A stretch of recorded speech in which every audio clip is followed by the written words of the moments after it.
ಪೌರ ಕಾರ್ಮಿಕರು ಕಾಯಕ ಯೋಗಿಗಳು. ಶಾಸಕ ವಿಜಯಾನಂದ ಕಾಶಪ್ಪನವರ್. ದೇಶವನ್ನ ಕಾಪಾಡುವವರು ನಮ್ಮ ಸೈನಿಕರು. ಹುನಗುಂದ ಇಳಕಲ್ ನಗರವನ್ನ ಸ್ವಚ್ಛತೆ ಕಾಪಾಡುವವರು ಪೌರ ಕಾರ್ಮಿಕರು. ಇವರಿಂದಲೇ ದೇಶ ಸ್ವಚ್ಛವಾಗಿದೆ ಎಂದು ವೀರಶೈವ ಲಿಂಗಾಯತ ಅಭಿವೃದ್ಧಿ ನಿಗಮ ಅಧ್ಯಕ್ಷ ಶಾಸಕ ವಿಜಯಾನಂದ ಎಸ್ ಕಾಶಪ್ಪನವರು ಡಾಕ್ಟರ್ ಬಿ.ಆರ್. ಅಂಬೇಡ್ಕರ್ ಸಮುದಾಯ ಭವನದಲ್ಲಿ ಹಮ್ಮಿಕೊಂಡ ಪೌರ ಕಾರ್ಮಿಕರ ದಿನಾಚರಣೆ ಕಾರ್ಯಕ್ರಮವನ್ನು ಸಸಿಗೆ ನೀರು ಹಾಕುವ ಮೂಲಕ ಚಾಲನೆ ನೀಡಿ ಮಾತನಾಡಿದ ಅವರು, ಯಾವುದೇ ಭೇದ ಭಾವವಿಲ್ಲದೆ ತಮ್ಮ ಕಾಯಕವನ್ನ ನಂಬಿ ಕಾಯಕ ಯೋಗಿಗಳಾದವರು ಯಾರು ಮಾಡದ ಕೆಲಸ ನೀವು ಮಾಡುತ್ತೀರಿ. ಬಸವಣ್ಣನವರು ಹೇಳುವ ಹಾಗೆ ಕಾಯಕವೇ ಕೈಲಾಸವನ್ನಾಗಿ ಮಾಡಿದ ನಿಮಗೆ ನಾವು ಎಷ್ಟು ಹೊಗಳಿದರೂ ಕಮ್ಮಿ. ಪುರುಷರಿಗಿಂತ ಮಹಿಳೆಯರೇ ಹೆಚ್ಚಿನ ಸಂಖ್ಯೆಯಲ್ಲಿ ಭಾಗವಹಿಸುತ್ತಾರೆ. ತಮ್ಮ ರಕ್ಷಣೆ ಸುರಕ್ಷತೆ ನಮ್ಮ ಸರ್ಕಾರದ ಮೇಲಿದೆ. ಸಮಾಜದಲ್ಲಿ ನೀವು ಶೈಕ್ಷಣಿಕವಾಗಿ ಆರ್ಥಿಕವಾಗಿ ಮುನ್ನಡೆಯಬೇಕು. ನಿಮ್ಮ ಆರೋಗ್ಯ ಸುರಕ್ಷಿತವಾಗಿದ್ದರೆ ನಮ್ಮ ಆರೋಗ್ಯ ಸುರಕ್ಷಿತ. ಇಳಕಲ್ ಹುನಗುಂದ ಪೌರ ಕಾರ್ಮಿಕರಲ್ಲಿ ಒಂದು ವಿನಂತಿ, ನಿಮ್ಮ ಆರೋಗ್ಯವನ್ನು ಸಹ ಕಾಪಾಡಿಕೊಳ್ಳಲು ಸರ್ಕಾರದಿಂದ ಆರೋಗ್ಯದ ಕಿಟ್ಗಳನ್ನು ಬಳಕೆ ಮಾಡಿಕೊಳ್ಳಿ. ಮಕ್ಕಳಿಗೆ ಶಿಕ್ಷಣ ನೀಡಿ. ರೋಟಿ ಕಪಡಾ ಮಕಾನ್ ಈ 3 ಮಾತುಗಳನ್ನು ನಿಮಗೆ ಉಚಿತವಾಗಿ ಇಳಕಲ್ ನಗರದ ಪೌರ ಕಾರ್ಮಿಕರಿಗೆ ಉಚಿತವಾಗಿ ಮನೆ ಕಟ್ಟಿಕೊಡುತ್ತೇವೆ. ವಸತಿಗಾಗಿ ಹಿಂದಿನ ಆಡಳಿತದವರು ಕಾರ್ಮಿಕರ ಜತೆ ಹಣವನ್ನು ವಸೂಲಿ ಮಾಡಿ ನಿವೇಶನ ಮಾಡಿದ್ದಾರೆ. ತಾವು ನಿಮಗೆ ಭರವಸೆ ನೀಡುತ್ತೇವೆ. ಯಾರು ನಿವೇಶನಕ್ಕೆ ಹಣವನ್ನು ನೀಡಬೇಡಿ. Doctor B R. ಅಂಬೇಡ್ಕರ್ ಕಾಲನಿ ಪೌರ ಕಾರ್ಮಿಕರಿಗೆ ಹೊಸ ಕಟ್ಟಡ ಮನೆ ನಿರ್ಮಾಣವನ್ನು 1 ವರ್ಷದಲ್ಲಿ ಪೂರ್ಣಗೊಳಿಸುತ್ತೇವೆ. ಇವತ್ತು ನಿಮ್ಮ ಜತೆಗೆ ಕಾರ್ಯಕ್ರಮವನ್ನು ಆಚರಿಸುತ್ತಿದ್ದು ಸಂತೋಷದ ವಿಷಯ. ಜನಪ್ರತಿನಿಧಿಯಾದವರು ಕಟ್ಟಕಡೆಯ ಜನರ ನಡುವೆ ಬೆರೆಯಬೇಕು ಎಂದು ಪೌರ ಕಾರ್ಮಿಕರ ದಿನಾಚರಣೆಯ ಶುಭಾಶಯಗಳನ್ನು ಕೋರಿದರು. ನನ್ನ ಮಾತುಗಳು ಅವಳಿ ನಗರದ ಪೌರ ಕಾರ್ಮಿಕರಿಗೆ ಆರ್ಥಿಕವಾಗಿ ಹಿಂದುಳಿದವರಿಗೆ ಇನ್ಶೂರೆನ್ಸ್ ಮಾಡಿಸಲಿಕ್ಕೆ ಸರ್ಕಾರ ಆದೇಶಿಸಿದೆ. ಪ್ರತಿಯೊಬ್ಬ ಕಾರ್ಮಿಕರಿಗೆ ರಾಜ್ಯ ಸರ್ಕಾರದಿಂದ ಹಲವಾರು ಯೋಜನೆಗಳು ನೀಡಿವೆ. ಅವುಗಳನ್ನು ಸದುಪಯೋಗಪಡಿಸಿಕೊಳ್ಳಿ. ಶಾಸಕರ ಮಾತಿನಂತೆ ತೋಂಡಿಹಾಳ ಗ್ರಾಮದಲ್ಲಿ ನಿವೇಶನಗಳನ್ನು ಕೊಡಲು ಮಾಡಲಾಗಿದೆ. ಕೆಲವಷ್ಟು ಅಧ್ಯಕ್ಷರ ಆದಿಯಾಗಿ ಕೆಲವಷ್ಟು ಜನ ಪಾಪ ಪೌರ ಕಾರ್ಮಿಕರನ್ನ ದುಡ್ಡನ್ನು ಇಸ್ಕೊಂಡಿದ್ದಾರೆ ಅನ್ನೋದು ನನಗೆ ಗಮನಕ್ಕೆ ಬಂದಿದೆ. ಅದಕ್ಕೆ ನಾವು ಯಾರು ಕೂಡ ದುಡ್ಡು ಕೊಡುವಂತ ಅವಶ್ಯಕತೆ ಇಲ್ಲ. ಯಾರಿಗೂ 1 ರೂಪಾಯಿ ಕೂಡ ಕೊಡಬಾರ್ದು. ನಮ್ಮ ಆಡಳಿತದಲ್ಲಿ ಭ್ರಷ್ಟಾಚಾರಕ್ಕೆ ಒಂದು ಅವಕಾಶವನ್ನು ಕೂಡ ನಾವು ಮಾಡಿಕೊಡೋದಿಲ್ಲ ಅನ್ನೋ ಮಾತನ್ನ ಬಹಳ ಸ್ಪಷ್ಟವಾಗಿ ನಾನು ಈ ಸಂದರ್ಭದಲ್ಲಿ ಇಚ್ಛೆಪಡ್ತೇನೆ. ಅದಕ್ಕೆ ನಮ್ಮ ನಿವೇಶನವನ್ನ ಇವತ್ತೇನು ಅಲ್ಲಿ ನಾವು ಈಗಾಗಲೇ ಗುರುಪಡಿಸಿದ್ವಿ. ಅದರಲ್ಲಿ ನಮ್ಗೆ ಮನೆಯನ್ನು ಕೂಡ ಬರೋ ದಿನಗಳಲ್ಲಿ ಕಟ್ಟಿಕೊಂಡು ನಮಗೆ ಒಂದು ಶಾಶ್ವತ ಪರಿಹಾರವನ್ನು ಕೊಡುವಂತ ಕೆಲಸ ಮಾಡ್ತೀವಿ. ಮತ್ತು ಅನೇಕ ಜನ ನಮ್ಮ ಬಾಬಾ ಸಾಹೇಬ್ ಅಂಬೇಡ್ಕರ್ ಅವರ ಕಾಲನಿಯಲ್ಲಿ ಇರುವಂತಹ ಕೆಲವಷ್ಟು ಪೌರ ಕಾರ್ಮಿಕರು, ಅದು ಕೂಡ ನಿಮ್ಗೆ ಗೊತ್ತಿದೆ. ಹಿಂದೆ ಅವ್ರ ಮನೆಯಲ್ಲಿ ನಿಂತ್ಬೇಕು, ನಿಮ್ ಮನೆ ಹೊಡಿಬೇಕು ಅಂತ ಹೇಳಿ ಇಷ್ಟು ಮಂದಿ ಹುನ್ನಾರ ಎಸೆಯಿದ್ರು. ಅದನ್ನು ಕೂಡ ನಾವು ನಿಲ್ಲಿಸಿದ್ವಿ. ಕೆಲವಷ್ಟು ಮಂದಿ ಕಾಯಗೊಳಿಸಿರ್ಲಿಲ್ಲ. ಆ ಕಾಯಗೊಳಿಸುವಂತ ಸಂದರ್ಭದಲ್ಲಿ ನಮ್ಮ ಸುರೇಶ್ ಶೆಟ್ಟಿಗೆ ನೀವು ಧನ್ಯವಾದಗಳು ಹೇಳಬೇಕು. ಯಾಕಂದ್ರೆ ಸುರೇಶ್ ಶೆಟ್ಟಿ ನನಗೆ ತಕ್ಷಣ ಆ ಕಾಯಗೊಳಿಸುವಂತ ಸಂದರ್ಭದಲ್ಲಿ ಬಂದು ನನಗೆ ಗಮನಕ್ಕೆ ತಂದು ಆ ಸಂಬಂಧಪಟ್ಟ ಅಧಿಕಾರಿಗಳಿಗೆ ಮಾತಾಡಿಸಿದ್ದಕ್ಕೆ ಕೆಲವಷ್ಟು ಜನ ಪಾಪ ಬಹಳಷ್ಟು ಜನ ಪೌರ ಕಾರ್ಮಿಕರಿಗೆ ಕಾಯಗೊಳಿಸುವಂತ ಕೆಲಸ ಇವತ್ತು ಆಗಿದೆ. ಇನ್ನೂ ಅನೇಕ ಜನಕ್ಕೆ ಕಾಯಗೊಳಿಸಬೇಕಾಗಿದೆ. ಯಾಕಂದ್ರೆ ನಗರ ಬೆಳೀತಾ ಇದೆ. ಈ ನಗರಕ್ಕೆ ಇನ್ನೂ ಅನೇಕ ಪೌರ ಕಾರ್ಮಿಕರ ಕೊರತೆ ಕೂಡ ಇದೆ. ಅದಕ್ಕೆ ಇವತ್ತು ಅಂಬೇಡ್ಕರ್ ಕಾಲನಿಯನ್ನ ನಾವು ಆ ಅಂಬೇಡ್ಕರ್ ಕಾಲನಿಯಲ್ಲಿ ಇರುವಂತ ಅನೇಕ ಜನ ಬಹಳ ವರ್ಷದಿಂದ ಕೆಲಸ ಮಾಡುವಂತ ಪೌರ ಕಾರ್ಮಿಕರು ಇದ್ದೀರಿ. ಅವರಿಗೆ ನಿಮಗಾಗಿ ಅದನ್ನ ಆ ಜಾಗೆಯನ್ನ ಮತ್ತು ಹೊಸ ಮನೆ ಕಟ್ಟಡಗಳನ್ನು ಕೂಡ ಮಾಡಿ ಕೊಡುವಂತ ಕೆಲಸ ನಾವು 1 ವರ್ಷದಲ್ಲಿ ಮಾಡಿ ತೋರಿಸ್ತೀವಿ ಅನ್ನೋ ಮಾತನ್ನು ಕೂಡ ನಾನು ಇವತ್ತು ಯಾಕಂದ್ರೆ ಈಗಾಗಲೇ ನಿರ್ಧಾರ ಮಾಡಿದ್ದೀವಿ.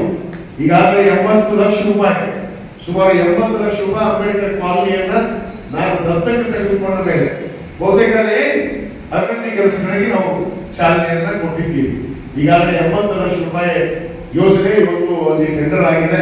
ಮತ್ತು ಅಂಬೇಡ್ಕರ್ ಸರ್ಕಲ್ ಕೂಡ ಆಗ್ಬೇಕು ಅನ್ನೋದು, ಅಂಬೇಡ್ಕರ್ ಸರ್ಕಲ್ ಮೂರ್ತಿ ಕೂಡ ಆಗ್ಬೇಕು ಅನ್ನೋದು ತಮ್ಮೆಲ್ಲರ ಅಭಿಲಾಷೆ ಅಂತೆ ಆ ಅಂಬೇಡ್ಕರ್ ಕಾಲನಿಯನ್ನ, ಅಂಬೇಡ್ಕರ್ ಒಂದು ಸರ್ಕಲ್ ಅನ್ನ, ಅಲ್ಲಿ ಒಂದು ಕಂಚಿನ ಅಂಬೇಡ್ಕರ್ ಮೂರ್ತಿಯನ್ನು ಕೂಡ ನಾವು ಕುದುರಿಸೋದಕ್ಕೆ ಈಗಾಗಲೇ ತಯಾರಿ ನಡೆಸಿದ್ದೇವೆ. ಬರೋ ವರ್ಷದಲ್ಲಿ ಆ 2 ಕಾರ್ಯವನ್ನ ಖಂಡಿತವಾಗಿ ನೆರವೇರಿಸ್ತೀವಿ ಅನ್ನೋ ಮಾತನ್ನು ಕೂಡ ಈ ಸಂದರ್ಭದಲ್ಲಿ ನಾನು ನಮ್ಮ ಗಮನಕ್ಕೆ ತರ್ತಾ ಈ ಒಂದು ಕಾರ್ಯಕ್ರಮ ಇವತ್ತು ನಮ್ಮ ಇಳಕಲ್ ನಗರಸಭೆ ಮತ್ತು ಹುನಗುಂದ ಪುರಸಭೆ ಬಹಳ ವ್ಯವಸ್ಥಿತವಾಗಿ ಬಹಳ ನಿಮ್ಮ ಜೊತೆಗೆ ಇವತ್ತು ಈ ಕಾರ್ಯಕ್ರಮವನ್ನ ಬಹಳ ಅದ್ದೂರಿಯಾಗಿ ಆಚರಣೆ ಮಾಡಬೇಕು ಅಂತ ಹೇಳಿ ನನಗೆ ಸುರೇಶ್ ಜಂಗ್ಲಿ ಮತ್ತು ನಮ್ಮ ನಗರಸಭೆ ಅಧ್ಯಕ್ಷರು, ಪುರಸಭೆ ಅಧ್ಯಕ್ಷರು, ನಮ್ಮ ಪೌರಾಯುಕ್ತರು ಎಲ್ಲ ಸದಸ್ಯರು ಈ ವಿಶೇಷವಾದ ಕಾರ್ಯಕ್ರಮ ಮಾಡಲೇಬೇಕು ಅಂತ ಹೇಳಿ ಇವತ್ತು ನಾವೆಲ್ಲ ತೀರ್ಮಾನಿಸಿ ತಮ್ಮ ಜೊತೆಗೆ ತಮ್ಮ ಕಷ್ಟ ನೋವನ್ನು ಕೂಡ ನಾವು ಹಂಚ್ಕೋಬೇಕು. ಜನಪ್ರತಿನಿಧಿಗಳಾದವರು ಎಲ್ಲರ ಜೊತೆಗೆ ಇರಬೇಕು. ಅದು ಬರೇ ಶ್ರೀಮಂತರ ಜೊತೆಗೆ ಇದ್ರೆ ಅಷ್ಟೇ ಅಲ್ಲ, ಕಟ್ಟ ಕಡೆಗೆ ಇರುವಂತಹ ಮನುಷ್ಯ ಆ ಬಡವನ ಜೊತೆಗೆ ಇರಬೇಕು ಅನ್ನೋದನ್ನು ನಾವು ಅರಿವಿಟ್ಕೊಂಡು ನಾವು ಅದಕ್ಕೆ ಈ ವಿಶೇಷ ಕಾರ್ಯಕ್ರಮಕ್ಕೆ ನಾವೆಲ್ಲರೂ ಕೂಡ ಆಗಮಿಸಿ ತಮ್ಮ ಜೊತೆಗೆ ಕೂಡ ಈ ದಿನಾಚರಣೆ ದಿವಸ ಭಾಗವಹಿಸಬೇಕು ಅನ್ನೋ ಒಂದು ಉದ್ದೇಶದಿಂದ ನಾವು ಸಂತೋಷದಿಂದ ಭಾಗವಹಿಸಿದ್ವಿ ಅನ್ನೋ ಮಾತನ್ನು ಕೂಡ ನಾನು ಈ ಸಂದರ್ಭದಲ್ಲಿ ಹೇಳಿ ನಮಗೆ ಮತ್ತೊಮ್ಮೆ ಎಲ್ಲ ಪೌರ ಕಾರ್ಮಿಕರಿಗೆ ನಾನು ಆರ್ಥಿಕ ಹೃದಯಪೂರ್ವಕವಾದ ಪೌರ ಕಾರ್ಮಿಕ ದಿನಾಚರಣೆಯ ಶುಭಾಶಯಗಳನ್ನು ನಾನು ಕೋರ್ತಾ ತಮಗೆಲ್ಲರಿಗೂ ಮತ್ತೊಮ್ಮೆ ಶುಭವನ್ನು ಆಗಲಿ ಅಂತ ಹೇಳಿ ಹೇಳ್ತಾ ಮತ್ತೊಮ್ಮೆ ನಮ್ಮ ಬಸವರಾಜ ದೇವರು ಕಾರ್ಮಿಕರ ಬಗ್ಗೆ ಎಷ್ಟು ಮಾತನಾಡಿದರೂ ಸಾಲದು ಎಂದು ಪೌರಾಯುಕ್ತ ಶ್ರೀನಿವಾಸ್ ಜಾಧವ್ ಅವರು ಪ್ರಾಸ್ತಾವಿಕ ನುಡಿಗಳನ್ನಾಡಿದರು. ಪೌರ ಕಾರ್ಮಿಕರು ನನ್ನ ದೃಷ್ಟಿಯಲ್ಲಿ ಸೈನಿಕರಿದ್ದಂತೆ. ಗಡಿಯಲ್ಲಿ ಜೀವದ ಹಂಗು ತೊರೆದು ದೇಶವನ್ನು ಕಾಯುವ ಸೈನಿಕರು ಹೇಗೋ ಹಾಗೆ ನಗರ ಹಳ್ಳಿಗಳನ್ನು ದಿನನಿತ್ಯ ಸ್ವಚ್ಛಗೊಳಿಸಿ ಜನರ ಆರೋಗ್ಯವನ್ನು ಕಾಪಾಡುವಂತಹ ಶಕ್ತಿ ಹೊಂದಿದವರು. ಅಂಬೇಡ್ಕರ್ ಕನಸು ಸ್ವಚ್ಛತೆಯ ಬಗ್ಗೆ ಹೆಚ್ಚಾಗಿ ಗಮನ ಹರಿಸಿದವರು. ಇಳಕಲ್ ನಗರದ ಪೌರ ಕಾರ್ಮಿಕರಿಗೆ ಸರ್ಕಾರದಿಂದ ಹಲವಾರು ಯೋಜನೆಗಳನ್ನು ಶಾಸಕ ಕಾಶಪ್ಪನವರು ನೀಡಿದ್ದಾರೆ. ಅವರನ್ನು ಸ್ಮರಿಸಬೇಕು. ಯಾವ ವ್ಯಕ್ತಿ ಒಳ್ಳೆಯದನ್ನು ಮಾಡಿದ್ದಾರೋ ಅವರ ಮುಂದೆ ಇಂತಹ ಮಾತುಗಳನ್ನಾಡಬೇಕು. ಯಾವ ವ್ಯಕ್ತಿ ಕೆಟ್ಟ ಕೆಲಸಗಳನ್ನು ಮಾಡಿದ್ದಾರೋ ಅಂಥವರ ಮುಂದೆ ಮಾತನಾಡಬಾರದು. ಪೌರ ಕಾರ್ಮಿಕರ ಕ್ವಾರ್ಟರ್ಸ್ ಉಳಿಯಲು ಕಾರಣ ವಿಜಯಾನಂದ ಕಾಶಪ್ಪನವರು ಅಂತಹ ಶ್ರಮಜೀವಿಯವರು. ಪೌರ ಕಾರ್ಮಿಕರ ದಿನಾಚರಣೆ ಅಂಗವಾಗಿ ಶಾಸಕರು ನಗರಸಭೆ ಪೌರ ಕಾರ್ಮಿಕರಿಗೆ ಇಳಕಲ್ ಸೀರೆ ಬಟ್ಟೆಗಳನ್ನು ಕೊಟ್ಟಿದ್ದಾರೆ. ನಗರಸಭೆಯ ಸದಸ್ಯ ಜಂಗ್ಲಿ ಮಾತನಾಡಿದರು. ಇದೇ ಸಂದರ್ಭದಲ್ಲಿ ಯಲ್ಲಪ್ಪ ರಾಜ್ಪುರ್, ರೇಷ್ಮಾ ಮಾರನಬಸರಿ, ಶರಣಮ್ಮ ತಿಮ್ಮಾಪುರ್, ವಿಠಲ್ ಜಕ್ಕ ಪತ್ತಾರ್, ಮಲ್ಲು ಮಡಿವಾಳ್ ಸೇರಿದಂತೆ ಇನ್ನೂ ಅನೇಕರು ಉಪಸ್ಥಿತರಿದ್ದರು. ಪೌರ ಕಾರ್ಮಿಕರಂದ್ರೆ ನನ್ನ ದೃಷ್ಟಿಯಲ್ಲಿ ಸೈನಿಕರಿದ್ದಂತೆ. ಯಾಕೆ ಈ ಮಾತು ಹೇಳ್ತೀನಿ ಅಂತಂದ್ರ, ಇವತ್ತು ಸೈನಿಕರು ತಮ್ಮ ಜೀವನದ ಅಂಗವನ್ನು ತೊರೆದು ಭಾರತ ದೇಶದ ಗಡಿ ಭಾಗದಲ್ಲಿ ನಮ್ಮ ದೇಶವನ್ನು ಕಾಯ್ತಕ್ಕಂಥ ಕೆಲಸ ಮಾಡ್ತಿದ್ರೆ, ಊರಿನ ಒಳಗಡೆ ತಮ್ಮ ಜೀವನ ಅಂಗವನ್ನು ತೊರೆದು ನಗರವನ್ನು ಸ್ವಚ್ಛತೆಗೊಳಿಸುತ್ತಾ ಬೀದಿಗಳನ್ನು ಸುಂದರವಾಗಿ ಮಾಡುತ್ತಾ ಯಾವುದಕ್ಕೆ ಅಂಜದೆ, ಮಳಿ ಚಳಿ ಯಾವುದೇ ಬಿಸಿಲಿಗೆ ಅಂಜದೆ ತಮ್ಮ ಕಾರ್ಯದಲ್ಲಿ ನಿರಂತರವಾಗಿ ತೊಡಗಿರುವಂತ ನಮ್ಮ ಪೌರ ಕಾರ್ಮಿಕರು ಕೂಡ ನಮ್ಮ ದೇಶದ ಸೈನಿಕರಿದ್ದಂತೆ ಭಾವಿಸ್ತೇನೆ ಬಂಧುಗಳು. ಇವತ್ತು ಡಾಕ್ಟರ್ ಬಾಬಾ ಸಾಹೇಬ್ ಅಂಬೇಡ್ಕರ್ ಸಾಹೇಬರು ನಮಗೆಲ್ಲ ಗೊತ್ತಿರಲಿ, ಸ್ವತಂತ್ರ ಪೂರ್ವದಲ್ಲಿ 1935ರಲ್ಲಿ ಒಂದು ILP ಅಂತ ಒಂದು ಪಾರ್ಟಿ ಕಟ್ಟಿರ್ತಾರೆ ಬಂಧುಗಳು. ILP ಅಂದ್ರೆ ಇಂಡಿಯನ್ ಲೇಬರ್ ಪಾರ್ಟಿ ಅಂತ ಹೇಳಿ.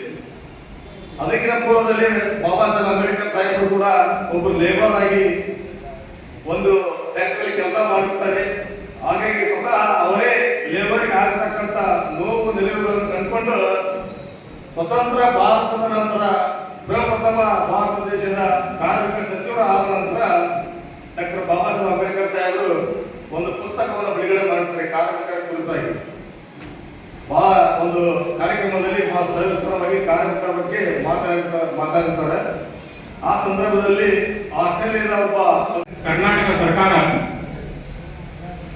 ಹಗಲು ನೀರು ಬಿಸಿಲು ಮಳೆ ಚಳಿ ಅನ್ನದೇ ಕೆಲಸವನ್ನು ಕರ್ತವ್ಯವನ್ನು ನಿರ್ವಹಿಸಿ ಸಮಾಜವನ್ನು ಒಂದು ಆರೋಗ್ಯವಂತ ಸಮಾಜವನ್ನಾಗಿ ಮಾಡುತ್ತಿರುವಂತಹ ಪೌರ ಕಾರ್ಮಿಕರಿಗೆ ಕಷ್ಟಗಳನ್ನು ನೋಡಿ ಅರಿತು ಅವರಿಗೂ ಸಹ ಮುಖ್ಯವಾಹಿನಿಗೆ ತರಬೇಕು, ಅವರಿಗೂ ಒಂದು ಗೌರವ ಸಲ್ಲಿಸಬೇಕು ಅಂತ ಹೇಳಿ ಕರ್ನಾಟಕ ಸರ್ಕಾರ ವರ್ಷದಲ್ಲಿ 2 ದಿನಾಂಕಗಳನ್ನು ಕೊಟ್ಟಿದ್ದಾರೆ ನಮಗೆ.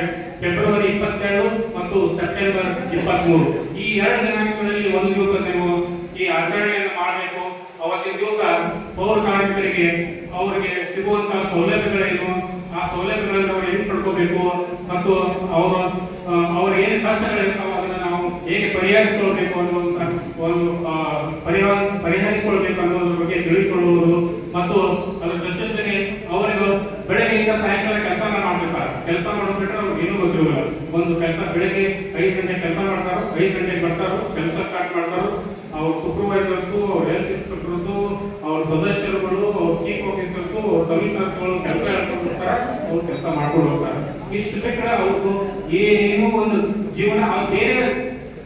ಜಾಸ್ತಿ ನಾವು ಏನ್ ಮಾಡ್ಬೇಕು ಅನ್ನೋದೇ ಅವ್ರಿಗೆ ಗೊತ್ತಿರಲಿಲ್ಲ.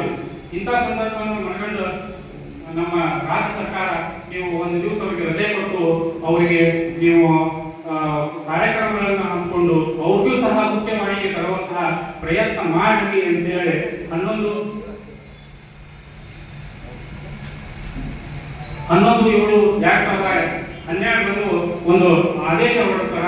ಆ ಆದೇಶನ ಪರಿಣಾಮವಾಗಿ ಇವತ್ತಿನ ದಿವಸ ನೀವು ಪೌರ ಕಾರ್ಮಿಕ ದಿನಾಚರಣೆಯನ್ನು. ಬ್ಯೂರೋ ರಿಪೋರ್ಟ್ ದಾವಲ್ ಶೇಡಂ, ಭಾರತ ವೈಭವ ನ್ಯೂಸ್, ಇಳಕಲ್.